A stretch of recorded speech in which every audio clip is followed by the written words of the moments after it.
전북 익산의 한 축사. 이곳은 축산업계의 신선한 자극을 꿈꾸는 신승일 대표의 일터입니다.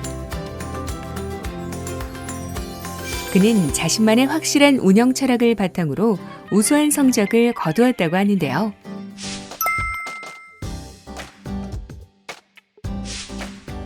(2020년 9월부터 21년 8월까지) 원 플러스 등급 이상의 출연율 100%, B등급 이상 출연율도 무려 100%를 달성한 신승일 대표. 심지어 근내지방 8.4 및 두당 경매 단가는 1,200만 원 이상의 기록을 자랑했습니다. 이 기록은 2021 전국 축산물 품질 평가 대상에서 최우수상이라는 쾌거를 만들어냈죠. 제가 처음 시작한 건 15년 전에 이제 아버지 권유로 시작하게 됐습니다. TMF 사료 비비는 그걸 교육을 받았어요. 근데 이때다, 이거다 그래가지고 그때부터 했는데, 그때 소를 팔면 사료값 주면 끝났어요. 근데 그 뒤로 돈이 쌓이기 시작하는 거예요. 또 하다 보니까는 욕심이 생기고, 그래가지고 계량 분야 있잖아요. 그런 걸 생각하다 보니까는 계량도 되고, 지금은 축평원에서 그 사이트에 들어가면 제 성적이 나오잖아요. 그러면 제 성적 중에 도체중은 평균 얼마고, 올해 예를 들어서 1월 1일부터 12월 31일까지의 평균이 도체중이 얼마고, 그다음에 등지방 두께는 얼마였고, 그다음에 근내지방도 그런 걸 생각해가지고 방향을 잡는 거죠. 어떤 쪽으로 가야 될 것인가, 내가 부족한 게 어떤 것인가 알고 그 부분을 채우기 위해서 좀 더 사육에 좀 신경을 쓴다? 네, 그렇게 생각해요. 무엇보다 사료와 계량에 신경을 쓴다는 신승일 대표. 특히 사료 배합에 많은 중점을 두고 있는데요. 씨가 안 나오게 하는 방향으로 세팅을 하다 보니까는 1년에 한 번, 남들은 누가 이렇게 하면 좋더라 하면 2개월에 한 번, 1개월에 한 번 그 배합비를 바꿔요. 그리고 재료를 갖다 써. 그게 아니라 저는 15년 동안 1년에 한 번씩 결과를 보고 바꿨어요. 그 다음에 6개월에 한 번씩 초음파를 해가지고 등지방이 얼마나 꼈나 그런 걸 확인하고 가다 보니까 시간이 이렇게 오래 걸렸어요. 근데 이제는 완성되는 그 단계인 것 같고, 네, 그래요. 급여하는 요령은 원래 TMF를 하는 이유가 자유채식이거든요. 이게 어차피 자유채식이기 때문에 저는 이렇게 한번 뿌려놓으면 이틀을 먹여요, 그냥. 예, 지들 먹고 싶은 대로 먹고 또 없으면 막 부숴주고. 예, 우선 내가 편하니까. 예. 남들과 조금 다른 시선, 다른 방식을 추구하는 신승일 대표는 소의 체중 관리도 많은 시행착오를 통해 좋은 결과물을 얻었다고 하는데요.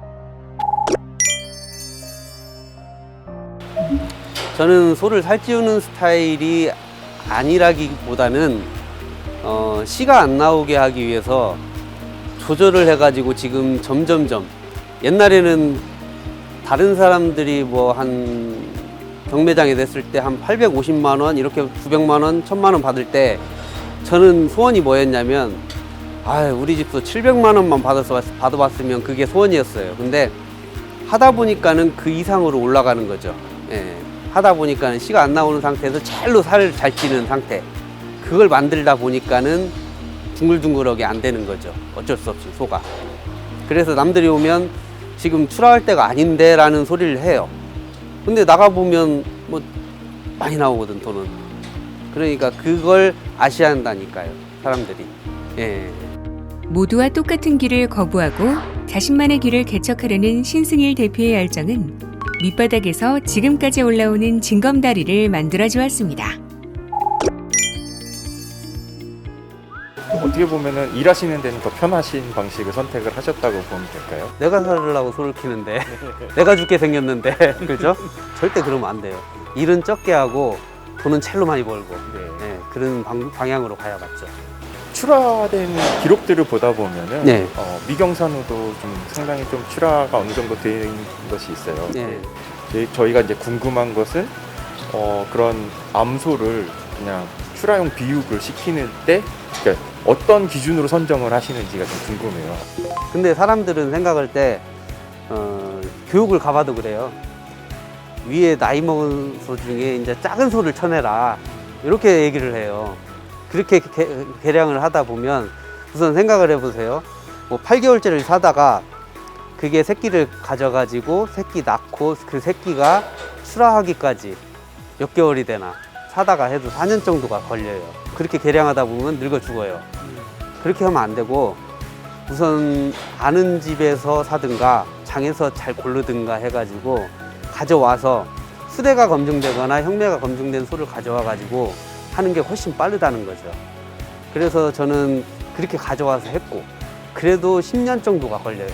그렇게 해도 이제 완성되기까지 한 8년, 10년 이렇게 걸린다는 거죠. 도체를 먼저 키우라 얘기를 하는데 저는 또 청개구리 성격이라 또 근내를 갔어. 난 성적만 나오면 돼. 근내로만 막 10년을 하다 보니까 이제 그게 된 것 같더라고. 나이 먹은 소를 지금 장에서도 구해온다는 얘기인가요? 좋은 소 그런 게 뭐 친자 확인되고 좋은 소라면 돈을 얼마든지 주고 가져올 의향은 있죠. 제일로 좋은 방법이 그 수대가 검증된 거니까 나이 먹은 것이 좋죠. 그렇죠. 네. 이 집안으로 와서는 얘를 끌고 갔으면 좋겠는데 송아지들이 나오면 애를 먹이는 소들이 있어. 이런 것들은 어떻게 판단을 좀 하세요? 지들이 알아서 낳고 젖 먹이고 알아서 해야지 일산 때 나를 그렇게 괴롭히면 저는 다 쳐내버려. 저는 일을 하기 싫어해가지고 예. 우선 내가 편해야 되거든. 가지고 계시네요. 예. 네. 의미 없이 장시간 일하기보다 짧은 시간 동안 효율성을 끌어올리기 위해 매일 고민한다는 신승일 대표. 어려운 시기를 겪는 축산업계 동료들에게 전하고 싶은 조언이 있다고 합니다. 일을 최대한 안 하고 그 시간에 소를 생각해야 돼. 또 일은 안 한다고 노는 게 아니라 그렇죠. 그 시간에 내가 어떻게 해서 소 쪽으로 돈을 많이 벌 것인가 그런 머리를 써야죠. 그렇죠. 예. 남들하고 똑같이 가면 밤낮 그 생활밖에 안 돼요. 그 대신 남들하고 반대로 갔을 때 이게 승산이 있다 싶으면 가야 된다는 거죠. 자기 자신에 대한 확신과 믿음. 이것이 신승일 대표를 이 자리까지 오게 한 것은 아닐까요? 앞으로의 날들도 응원합니다.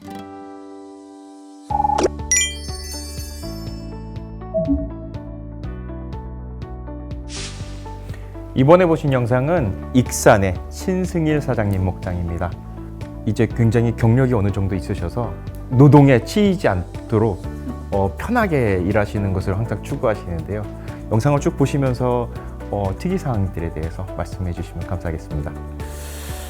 그러게요. 저도 지금 이제 자가 TMR을 하시는 게 이제 일단 뭐 사료비 절감해서 경쟁력이 있으신 거는 좋은데 그렇게 하면서도 등급이 이렇게 잘 나온다라는 것이 개량도 상당히 이루어져 있을 것 같고 일단 개량은 지속적으로 이제 품평원 결과를 파악하면서 이제 하신 거는 되게 잘 하시는 것 같고 사료도 뭔가 제가 볼 때는 단백질을 굉장히 아미노산 밸런스가 좋은 단백질을 쓰고 있지 않을까 이렇게 나중에 한번 가서 좀 물어보고 싶어요. 그런 것 같고 그 다음에는 이제 사료 만들어 먹이시는데 사실상 이제 사료를 몇 가지를 만들 수가 없잖아요. 그러니까 원 TMR로 그냥 가시는 거예요.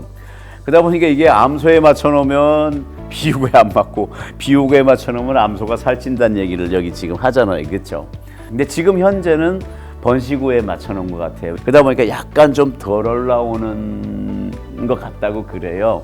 그런데 이제 이분은 사료비가 크게 이제 좀 전략이 되니까 까진 놈하고 뭐 실컷 먹고 조금 비육이 이렇게 코끼리처럼 안 돼도 버티고 있는 게 아닌가. 노동력 절감 차원에서 그렇게 가시는 것 같고 여기가 이제 특징적인 게 한우 농가인데 콤포스트 사용하는 그런 농가인데요.